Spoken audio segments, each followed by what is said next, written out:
ہے۔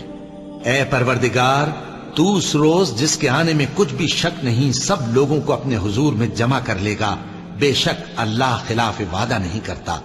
جو لوگ کافر ہوئے اس دن نہ تو ان کا مال ہی اللہ کے عذاب سے ان کو بچا سکے گا اور نہ ان کی اولاد ہی کچھ کام آئے گی، اور یہ لوگ آتش جہنم کا ایندھن ہوں گے۔